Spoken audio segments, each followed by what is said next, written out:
Bismillahirrahmanirrahim. Assalamualaikum warahmatullahi wabarakatuh. Alhamdulillahirabbil alamin wa bihi nasta'inu ala umuri dunya waddin. Asyhadu an la ilaha illallah wahdahu la syarika lah wa asyhadu anna Muhammadan abduhu wa rasuluh la nabiyya wa la rasula ba'dah. Amma ba'd, hadirin rahimani wa rahimakumullahu jami'an. Yang pertama, kita tak bosan kembali kita tingkatkan syukur kita kepada Allah Subhanahu wa taala yang masih memberikan kita kenikmatan demi kenikmatan. Nikmat yang begitu banyak Allah Subhanahu wa taala telah berikan kepada kita. Dan semoga kita dijadikan hamba-hambanya yang pandai mensyukuri kenikmatan demi kenikmatan tersebut. Salawat dan salam semoga tetap tercurahkan kepada baginda besar Muhammad sallallahu alaihi wasallam, istri-istri beliau, anak-anak beliau, sahabat-sahabat beliau hingga pengikut beliau dengan kebaikan hingga akhir zaman nanti. Ma'asyiral muslimin dan muslimat rahimani wa rahimakumullahu jami'an. Kita kembali di KSA, kajian singkat Arba'in Nawawiyah, di hadis yang ke-14, pertemuan yang ke-16. Lagi-lagi hadirin, kita kembali pelajari apa yang wajib kita pelajari. Karena di dalam hadis Allah Subhanahu wa taala mewajibkan menuntut ilmu kepada setiap individu seorang muslim. Maka dari itu seyogyanya kita memiliki waktu, entah itu 1 jam di setiap harinya, untuk mendengarkan ayat-ayat Allah dan hadis-hadis Rasulullah tentang pemahaman agama Islam ini. Ma'asyiral muslimin rahimani wa rahimakumullahu jami'an. Di hadis yang ke-14 Rasulullah Shallallahu Alaihi Wasallam mengabarkan kepada kita nih, hadis ini begitu pentingnya karena sebagaimana hadis-hadis yang sudah kita pelajari bahwasannya darahnya seorang muslim itu haram kita ganggu. Kita harus menghormati darahnya saudara-saudara se-Islam kita. Maka dari itu, dan kenapa kok bisa?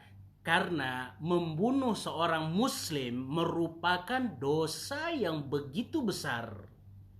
Iya, dosa besar nih hadirin ketika kita membunuh seorang muslim. Apalagi membunuh sampai lebih dari 10. Apalagi yang dilakukan oleh sebagian kelompok yang meneror bom di masjid, meneror bom di satu tempat sehingga ada seorang muslim yang terbunuh. Kata Rasulullah sallallahu alaihi wasallam, la zawalud dunya, hilangnya dunia ini lebih mudah bagi Allah Subhanahu wa taala, lebih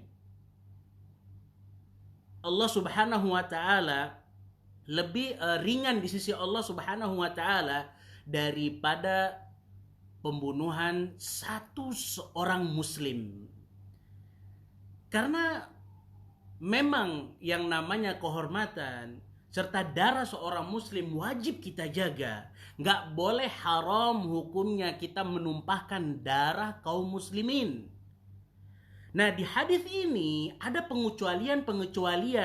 Kalau seandainya ada seorang muslim yang melakukan beberapa hal, itu mungkin darahnya halal jika mereka melakukan 3 hal yang disebutkan di dalam hadis yang ke-14 ini.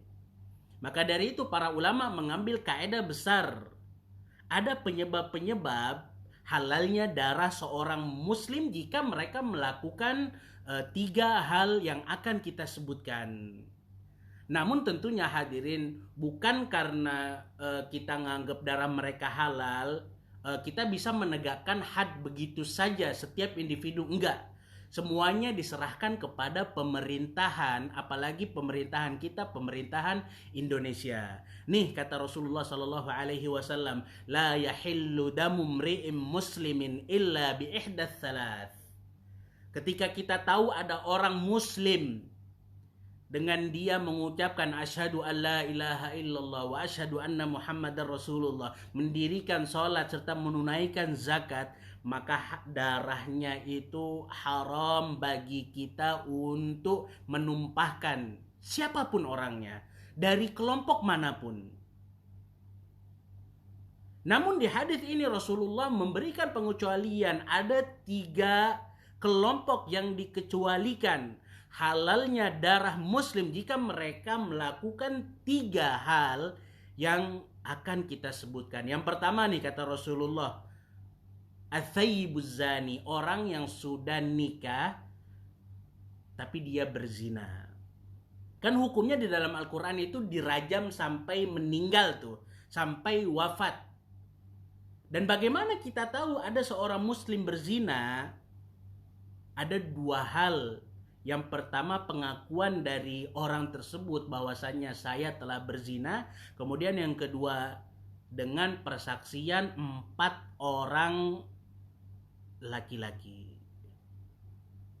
Jadi gak bisa kita asal nuduh hadirin, oh dia sudah nikah kemudian dia berzina. Enggak, mana saksinya? Harus ada 4 orang.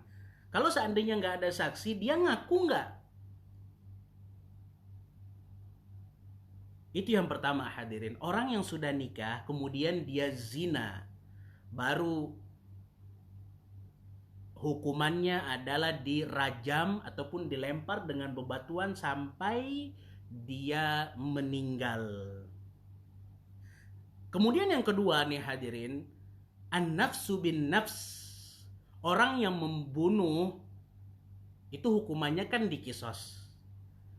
Tapi ngebunuh itu ada 3 kelompok, ada 3 yang harus kita bedakan. Ada yang orang ngebunuhnya secara sengaja. Nah ini nih yang harus dikisos. Ini nih yang harus dibunuh juga. Tentunya dengan syarat-syarat ya. Kisos itu dengan syarat-syarat, mungkin agamanya sama sebagaimana yang dikatakan oleh Rasulullah. Kemudian sejajar juga. Dalam artian kita bukan budak, serta yang dibunuh juga bukan budak. Serta yang dibunuh budak, ini nggak berlaku hukum kisos. Intinya ada syarat-syarat yang mana kita diminta untuk mengkisos orang-orang yang membunuh siapapun saudaranya sesama semuslim, tapi dengan cara sengaja. Dengan cara sengaja itu bagaimana kaedahnya ataupun bagaimana bisa dikatakan orang itu membunuh dengan cara sengaja. Kalau seandainya dia betul-betul membawa alat pisau ataupun ini, intinya alat-alat tersebut memang betul-betul sengaja, ya ini yang dinamakan dengan membunuh secara sengaja. Sudah direncanakan hadirin. Adapun kalau membunuhnya secara salah, maka itu ada hukum-hukum lainnya di dalam pembahasan fikih. Kemudian yang ketiga nih hadirin, orang yang murtad keluar dari agama Islam, kemudian dia berpisah dari jamaah al-muslimin. Jadi orang-orang yang murtad itu kata Rasulullah Shallallahu Alaihi Wasallam, barang siapa yang mengganti agamanya maka bunuhlah orang yang mengganti agamanya tersebut. Nah, ketika ada orang muslim kok melakukan 3 hal ini, artinya halal darahnya muslim tersebut karena mereka melakukan 3 pelanggaran berat. Dan banyak juga sebenarnya pelanggaran-pelanggaran yang disebutkan oleh Rasulullah Shallallahu Alaihi Wasallam yang menyebabkan darahnya seorang muslim halal. Disebutkan oleh Ibnu Rajab diantaranya adalah orang-orang yang melakukan hubungan liwat ataupun amalannya kaum Nabi Lut. Jadi kalau orang-orang yang benar-benar sudah melakukan liwat, maka sah-sah saja dibunuh. Kemudian penyihir juga, kata Rasulullah Sallallahu Alaihi Wasallam, haddus sahiri darbatun bisayf.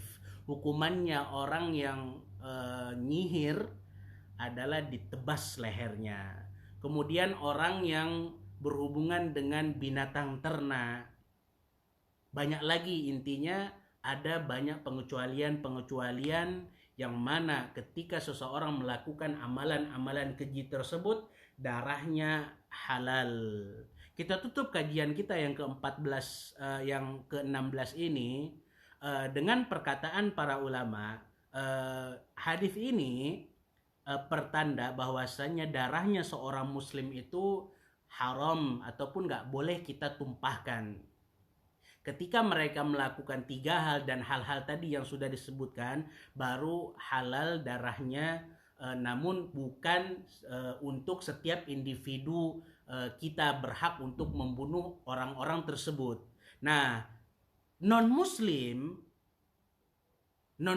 nih hadirin, orang yang nggak mengucapkan asyhadu alla ilaha illallah wa asyhadu anna muhammadar rasulullah, itu pun nggak boleh sembarangan kita bunuh. Itu pun nggak boleh sembarangan kita ganggu. Itu pun nggak boleh sembarangan kita teror. Entah itu di tempat peribadatan mereka, nggak boleh hadirin. Karena apa? Karena non-muslim itu ada tingkatan-tingkatannya. Ada di antara mereka yang mu'ahad, terjadi perjanjian antara kita kaum muslimin dengan mereka. Sebagai contoh, ketika Rasulullah Shallallahu Alaihi Wasallam menandatangani perjanjian Hudaybiyah, nggak boleh ada gencatan, nggak boleh ada peperangan karena sedang ada perjanjian. Nah, non-muslim juga, ketika kita lihat sekarang ini, banyak di antara non-muslim itu posisinya, kalau mereka nggak muahad ataupun mereka ada janji ataupun ada ikatan, atau mereka itu musta'man, orang yang diberikan keamanan. Mereka datang dari satu negeri karena perang ataupun karena mereka ingin jual beli, ingin bisnis di negara muslim. Dan ini buktinya dengan adanya visa mereka itu menandakan bahwasanya mereka sudah mendapatkan ikatan dan keamanan dari negara tersebut, atau orang-orang non-muslim yang membayar jizyah.